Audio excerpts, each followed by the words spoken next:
आज हम चर्चा कर रहे हैं पॉश एक्ट की।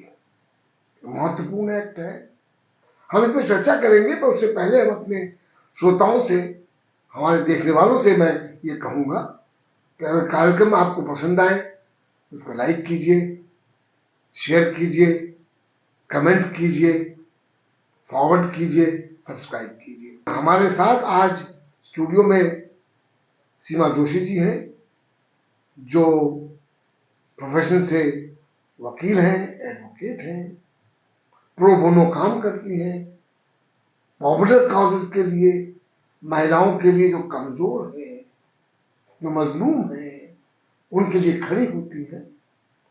उन्होंने अभी एक पुस्तक पॉश एक्ट पे लिखी जो कि चर्चा में है। हमने सोचा कि उनसे बातचीत करके इस एक्ट के बारे में हम लोग जानते हैं। तो देखिए सीमा जी, मैं ये जानना चाहूंगा आपसे कि पॉश एक्ट में की जो प्रावधान है, लोकल कमिटीज का बनना, इंटरनल कमिटीज का बनना, ये कमेटी तो बन गई। अब कमेटी फंक्शन कर रही है कि नहीं कर रही है? अक्सर हमने देखा है कि कानून बन जाते हैं और कानून में उनका क्रियान्वयन जो है वो हमेशा डिजायरेबल लिमिट तक नहीं होता है। आपका इसके बारे में क्या सोचना है? देखिए, जैसे मैंने पहले भी बोला, जो जजमेंट है जो 12 मई 2023 का है, कंप्लायंस पर भी एक जो है एम्फसाइज किया है, जोर दिया है। और उस कंप्लायंस के तहत सबसे पहला जो काम है वो है ऑर्गेनाइजेशन की जो इंटरनल कमिटीज हैं उनका ट्रेनिंग, या एक्सटर्नल कमिटीज हैं उनका ट्रेनिंग, उनका इस एक्ट को लेके अवेयरनेस, उनको कैसे इंक्वायरी प्रोसीड करनी है, क्या उनको स्टेप बाय स्टेप फॉलो करना है, उसके बारे में जानकारी को देने के लिए वो एम्प्लॉयर की रिस्पॉन्सिबिलिटी है कि पहले वो अपने इंटरनल कमेटी का ट्रेनिंग प्रोग्राम्स करे, उनको वेल इक्विप्ड करे, और फिर internal committee including HR, including external member of the committee, उनका ये जिम्मेदारी है कि उस ऑर्गेनाइजेशन के जो एम्प्लॉयज हैं उनके लिए थोड़े थोड़े इंटरवल में, वो इंटरवल डिपेंड करता है ऑर्गेनाइजेशन के साइज पे, 3-3 महीने का इंटरवल भी हो सकता है, या ऑर्गेनाइजेशन बहुत बड़ी है तो आप सबको तो एक साथ एक दिन नहीं लेके आ सकते ट्रेनिंग में। तो अब डिपार्टमेंट वाइज की, इस महीने इस डिपार्टमेंट की ट्रेनिंग है, अगले महीने दूसरे डिपार्टमेंट की ट्रेनिंग है, ट्रेनिंग करवाएं, बीच बीच में रिफ्रेशर करवाएं। रिफ्रेशर आप कुछ सिचुएशन क्रिएट करके कर सकते हैं, फिक्टिशियस सिचुएशन बना सकते हैं, इमेजिनरी सिचुएशंस बना सकते हैं, आप एफएक्यू फॉर्म में कर सकते हैं, तो ताकि उससे ये पता रहे कि ऑर्गेनाइजेशन के अंदर जो लोग काम कर रहे हैं, पुरुष महिला या जो भी अन्य लोग हैं, वो सब इस एक्ट के बारे में उस पर्टिकुलर डे पे उसका जो स्टेटस है के लिए अपडेट है। गुड। अब ये बात बहुत महत्वपूर्ण है। अब इसमें आपके विचार में, आप इस एक्ट को समझती हैं, इस पर काम कर रही हैं, इस एक्ट में और क्या होता कि और ये इफेक्टिव बन सकता? देखिए, क्या होता है, मैं हमेशा से बोलती, क्योंकि अभी एक्ट को 11 साल, अभी पिछले साल दिसंबर में, 2024 दिसंबर में इसको 11 साल पूरे हो गए। तो एक्ट अभी जो है ना, इवॉल्व हो रहा है। मैं इसको बोलती हूँ टीनिंग स्टेज, ठीक है, एडोलसेंट से अब वो थोड़ा सा आगे की तरफ आ रहा है, उसको अगर हम दूसरी भाषा में बोले तो। इस एक्ट में अभी बहुत चेंजेस की जरूरत है मेरे हिसाब से, मेरी जानकारी। जैसे एक तो जो इंटरनल कमेटी में जो एक एक्सटर्नल मेंबर होता है, वो, उसको लेके थोड़ी सी क्लैरिटी नहीं है, उसके रोल को लेके क्लैरिटी नहीं है। मेरा ये मानना है एक्सटर्नल मेंबर का जो रोल है, एक तो कमेटी की हर मीटिंग में उसकी प्रेजेंस प्रिजाइडिंग ऑफिसर की तरह मैंडेटरी होनी चाहिए, अदरवाइज वो ऑर्गेनाइजेशन के अंदर बस एक ऑर्नामेंट बन के रह जाता है, तो वो नहीं होना चाहिए। दूसरा, एक्सटर्नल मेंबर की ये जिम्मेदारी है कि जो भी कुछ नया आ रहा है, एक्ट में कुछ चेंज हो रहे हैं, उसके बारे में जो इंटरनल कमेटी के जो बाकी मेंबर हैं उनको अप्राइज कराना, क्योंकि वो लॉ बैकग्राउंड से नहीं होते हैं या वो उस क्षेत्र में काम नहीं कर रहे, कोई इंजीनियरिंग से है, कोई टेक्निकल साइड से है, तो उनको उस बारे में अपडेट कराते रहना। पीरियडिकली उनको चाहिए कि ट्रेनिंग एंड अवेयरनेस सेशन होने चाहिए। उनको ये इंश्योर करना चाहिए कि हर ऑर्गेनाइजेशन के अंदर ऐसे पॉइंट्स जो जहाँ पर ज़्यादा विजिटर्स आते हैं या जो ज़्यादा जहाँ पे हमारा जो वर्क फोर्स है उसका मूवमेंट रहता है, जैसे कैंटीन हो सकता है, वॉशरूम वाला जो कॉरिडोर होता है वो होता है, रिसेप्शन का जो पॉइंट होता है, तो वहां पर आपके इंटरनल कमेटी के सारे मेंबर्स के नाम लिखे होने चाहिए। फोन नंबर मैं इसलिए नहीं बोलती हूँ, कभी कभी मिसयूज होते हैं, तो एक ईमेल आईडी लिखी होनी चाहिए ताकि कोई शिकायत होने पर वहां करा जा सके, जानकारी आसानी से मिल जाए कि इस ऑर्गेनाइजेशन की इंटरनल कमेटी ये है, ये एक्सटर्नल मेंबर का काम है, वो ये ध्यान रखें। इसके साथ साथ एक्सटर्नल मेंबर का एक और जो महत्वपूर्ण काम मुझे लगता है वो है हर ऑर्गेनाइजेशन को, जैसे आप और हम इनकम टैक्स रिटर्न फाइल करते हैं एक फाइनेंशियल ईयर एंड में जो 1 अप्रैल से 31 मार्च होता है, उसी तरह से इसके लिए भी हमें एक रिटर्न फाइल करना होता है, एक हमें रिपोर्ट फाइल करनी होती है कंसर्न डीएम ऑफिस के यहाँ पर, जो भी हमारे जुरिडिक्शन का ऑफिस है, वो कैलेंडर ईयर से होती है 1 जनवरी से लेके 31 दिसंबर तक। तो हमें अगले साल की जनवरी जो होगी 31 जनवरी तक अपनी रिपोर्ट फाइल करनी है।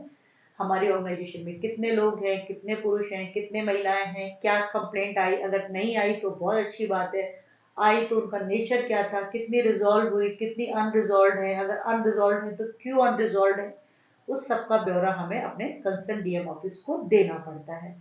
फिर ये डीएम ऑफिस को थोड़ा ज्यादा तत्पर होने की जरूरत है। कभी कभी थोड़ा डीएम ऑफिस का रवैया भी लच्चर पाया जाता है क्योंकि उनके पास अन्य बहुत सारी जिम्मेदारियां भी होती हैं, वो एक चीज है। तो सरकार को चाहिए कि इसका एक इलेक्ट्रॉनिक मैकेनिज्म भी बना दे कि हम इलेक्ट्रॉनिकली, जैसे हम अपने रिटर्न आजकल इलेक्ट्रॉनिकली अपडेट कर देते हैं, हम अपने ये जो डेटा है, ये जो रिपोर्ट है या ये जो इंफॉर्मेशन है, ये इलेक्ट्रॉनिकली गवर्नमेंट की वेबसाइट पर चली जाए, ऐसा कोई मैकेनिज्म बन जाए। और एक्ट में ना एक चीज और क्लियर करने की जरूरत है, जैसे अब ट्रांसजेंडर एलजीबीटी की हमारी मेन स्ट्रीम का पार्ट हो गए हैं, वो उनके रिप्रेजेंटेटिव भी जो है वो इंटरनल कमेटी का पार्ट होने चाहिए, वो लोकल कमेटी का भी पार्ट होने चाहिए। इसके अलावा जो मैंने पहले बोला कि वर्क इन्वायरमेंट को इंक्लूसिव बनाएं, उसके लिए थोड़ा एक होता है ना जेंडर को लेके हर ऑर्गेनाइजेशन को काम करना चाहिए। जो अक्सर कई बार एक बड़ा ऑर्गेनाइजेशन में बड़ा सा एक कमेंट सुनने में आता है, शायद आपने भी सुना होगा, मैंने भी सुना है, अरे ये औरत है, ये गाड़ी कैसे चलाएगी, जिससे आप कभी रोड पे गाड़ी चलाते हुए देख रहे होंगे ना, आगे से अरे ये औरत होगी। तो ये वाला जो है ना, ये ऑफिसों में भी होता है, तो इससे बाहर निकलने की जरूरत है। औरतें चांद तक पहुंच चुकी हैं, माउंट एवरेस्ट के फतेह कर चुकी हैं, तो अब ये वो टाइम नहीं रहा है कि औरतें सिर्फ चूल्हा चौका संभालती हैं, वो चूल्हा चौका से लेके घर बाहर ऑफिस, अब तो इनफैक्ट मैं ये कहना चाहूंगी कि वो आर्म फोर्सेस में भी अलग अलग पदों पे ऊपर तक भी मौजूद है। तो सीमा जी देखिए इसमें बात क्या है, बात बहुत अच्छी कह रही हैं आप। हमारे यहाँ जो पुरुष प्रधान समाज है ना, दिक्कत वहां आती है। बहरहाल देखिए एक बड़ा इंटरेस्टिंग कॉन्सेप्ट है, इस एक्ट में है वो, जिसको विसिल ब्लोअर कहते हैं। हाँ, इस एक्ट में विसल ब्लोअर नहीं है, क्योंकि इसमें क्या है, मान लीजिए अगर एक महिला है, उसके साथ कुछ हो रहा है लेकिन वो थोड़ी डरी सहमी है और मुझे ये पता है, तो मैं उसके बिहाफ पे शिकायत नहीं कर सकती, ये शिकायत उसको ही करनी होगी। सिर्फ ये है कि अगर मान लीजिए इस सिचुएशन से, मतलब जो उसके साथ अगर कुछ हुआ है, वो एग्रीव विमेन है और उसके साथ कुछ ऐसा हो जाता है कि वो अपना मानसिक संतुलन खो बैठती है, लिखने पढ़ने की स्थिति में नहीं हो सकती है, तो उसके कोई कुलीग उसको राइटिंग में मदद कर सकते हैं, एनजीओ मदद कर सकती हैं, उसका परिवार जिसको उसके बारे में जानकारी हो उसकी कंप्लेंट लिखने में मदद कर सकता है। लेकिन और ना ही इंटरनल कमेटी इसका सो मोटो ले सकती है। मान लीजिए मैं इंटरनल कमेटी की प्रिजाइडिंग ऑफिसर हूँ और मुझे पता है कि एक महिला के साथ ऐसा हो रहा है, तो मैं उसका संज्ञान भी नहीं ले सकती। तो इस एक्ट में भी, जैसे बाकी एक्ट में, स्पेशली कंपनीज एक्ट में हम बात करते हैं विसल ब्लोअर है, तो विसल ब्लोअर होना चाहिए। विदेशों में कई ऑर्गेनाइजेशन है जहां पर विसल ब्लोअर है, तो मेरा ये मानना है इसमें भी विसल ब्लोअर एक्ट होना चाहिए। एक और पॉइंट मेरे दिमाग में आया इस किताब को लिखते समय, जैसे एक्ट कहता है कि महिला ने आज शिकायत कर दी इंटरनल कमेटी को, तो उसकी शिकायत मान ली जाएगी, ठीक है। कभी कभी क्या होता है गुस्से में, या एक होता है ना स्पर ऑफ द मोमेंट में हम गुस्से में आते हैं और हम कंप्लेन कर देते इसको हैं, मिसयूज कर सकते हैं। नहीं मिसयूज नहीं, उसके बाद हमें रियलाइज होता है कि नहीं नहीं ये तो मतलब मैंने गलत कर दिया है, जो भी था हम उसमें कंसिलेशन में चले जाते हैं। उसकी जगह अगर ऐसा हो हर ऑर्गेनाइजेशन के अंदर, स्पेशली जो बड़ी ऑर्गेनाइजेशन है जहाँ एचआर वगैरह प्रॉपरली एचआर डिपार्टमेंट पूरा मेंटेन होता है, कि एक इनफॉर्मल मैकेनिज्म क्रिएट किया जाए। सपोज एक लेडी है, उनको एक पुरुष से कोई शिकायत है, उनके किसी पर्टिकुलर जेस्चर से, मान लीजिए वो हाथ लगा के बात करते हैं या उन्होंने कुछ ऐसा बोल दिया कुछ भी, तो वो एक नोट लिखकर अपने एचआर को दे दे और एचआर उस नोट को उस पर्टिकुलर आदमी के फोल्डर में रख दे।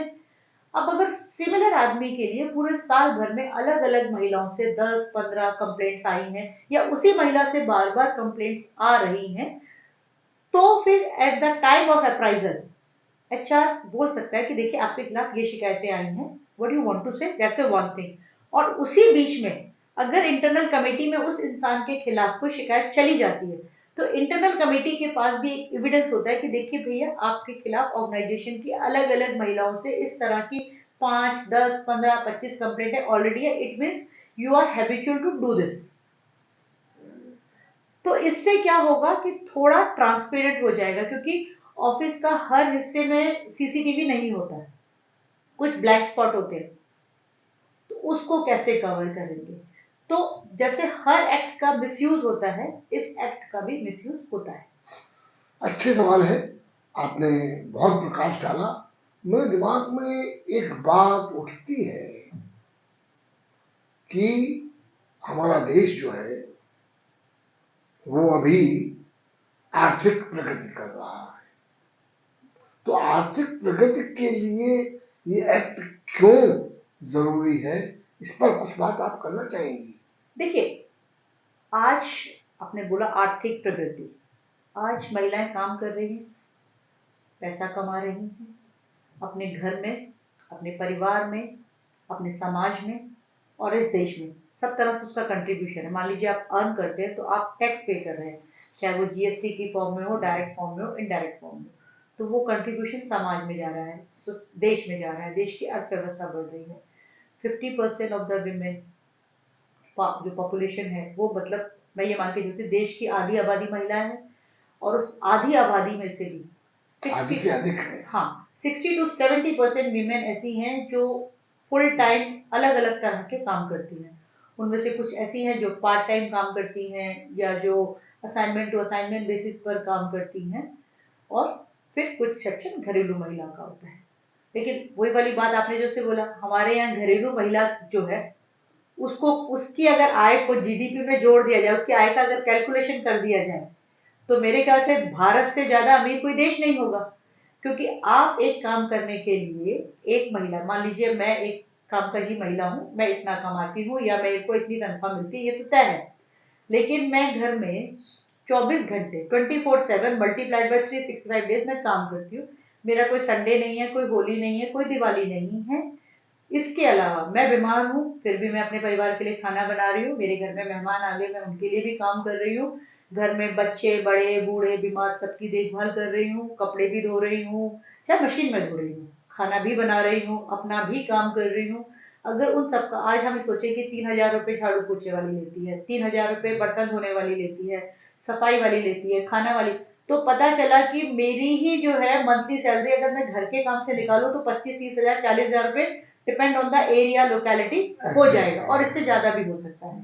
मैं गाड़ी भी चलाती हूँ कभी कभी अपने पति के लिए, तो मैं उनकी ड्राइवर भी हूँ, तो ड्राइवर की सैलरी भी 18-20-25,000 रुपये। तो अगर उस सबको जोड़ा जाए तो महिलाओं का एक बहुत बड़ा हिस्सा, मेरा ये मानना है पुरुषों से ज्यादा बड़ा हिस्सा अर्थव्यवस्था में है। अंत में मैं एक सवाल आपके सामने रखना चाहता हूँ।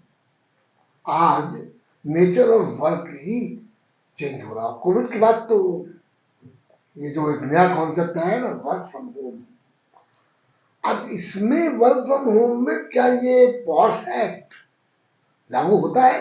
बिल्कुल होता है। इसी कोविड के बाद बहुत सारी ऑर्गेनाइजेशंस ने अपनी जो सेक्सुअल हैरेसमेंट पॉलिसी थी उसमें वो एक क्लॉज उन्होंने ये भी डाला, हाइब्रिड मोड या वर्क फ्रॉम होम। मान लीजिए मैं दिल्ली में बैठी हूँ, कोई नोएडा में बैठा है, कोई गुड़गांव में बैठा है या कोई बॉम्बे में बैठ के काम कर रहे हैं। सपोज मेरा बॉस मुझे इनअप्रोप्रिएट टाइम पे वीडियो कॉल करने के लिए बोल रहा है, उसका मेरे काम से कोई लेना देना नहीं है, या उन्होंने एक मीटिंग कॉल करी और उन्होंने सारे विमेन एम्प्लॉयज को बोला कि आप आ जाइए और वो खुद बड़े कैजुअल से बेयर चेस्ट आके खड़े हो गए हैं, that is also sexual harassment. और मना करने के बाद भी कह रहे नहीं नहीं ठीक है कोई दिक्कत नहीं है, घर से काम कर रहे हैं। या मान लीजिए मैं ऐसे फील्ड में हूँ कि जहाँ किताबें पीछे हो समझ में आता है, लेकिन यहाँ बिकनी वाली पोस्टर पीछे लगाओ वो मेरे प्रोफेशन से समझ में नहीं आता है, तो वैसा उन्होंने कुछ लगा रखा है, फ्लायर ऐसा कुछ लगा हुआ है, तो वो सब सेक्सुअल हैरेसमेंट के दायरे में आता है। आपको कुछ इनअप्रोप्रिएट जोक भेज देना, कोई पोइट्री भेज देना, कोई इमोजी भेज देना, तो ये सब चीजें उसके दायरे में आती हैं। बट आपको अपनी ऑर्गेनाइजेशन को बताना पड़ेगा कि मेरे साथ मेरे काम के दौरान चाहे वो हाइब्रिड मोड पे हो या वर्चुअल मोड पे हो ऐसा हो रहा है, उसकी जानकारी देनी पड़ेगी। सीमा जी, आपने इतनी जानकारी हमारे दर्शकों को दी और आपने जहमत की कि आप यहाँ आई और आपने चर्चा की, हम इसके लिए आपको धन्यवाद देते हैं। मैं इतना कहना चाहूंगा कि इस विषय पर हमारे साथियों को, हमारे देखने वालों को अगर ये पसंद आया हो तो लाइक करें, उसको फॉरवर्ड करें, इस पर कमेंट करें, शेयर करें और सब्सक्राइब करें। सीमा जी, आपका बहुत बहुत धन्यवाद। आपका बहुत बहुत धन्यवाद कि आपने इस इम्पोर्टेंट विषय में जो आज हर ऑर्गेनाइजेशन का पार्ट है, छोटी से छोटी बड़ी से बड़ी हर ऑर्गेनाइजेशन में इस एक्ट की जानकारी। इनफैक्ट मैं खत्म करने से पहले एक और बात कहना चाहूंगी कि यूजीसी में भी, एआईसीटी में भी उन्होंने इस एक्ट को फाउंडेशन मान के अपनी ही सेक्सुअल हैरेसमेंट पॉलिसीज बना रखी हैं, वहां पर भी ये मान्य है। नहीं, मैं इसके आगे जाऊंगा, मैं तो ये कहूंगा कि पाठ्यक्रम का हिस्सा होना चाहिए।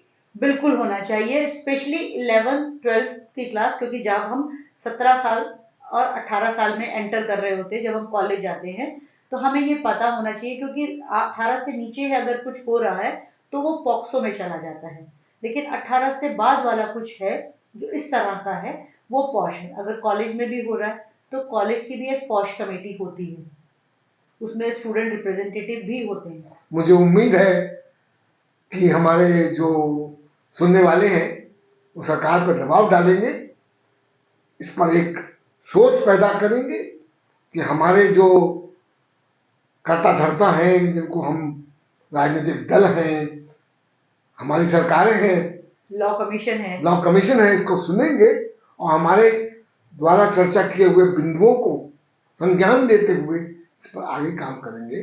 आपका बहुत बहुत धन्यवाद।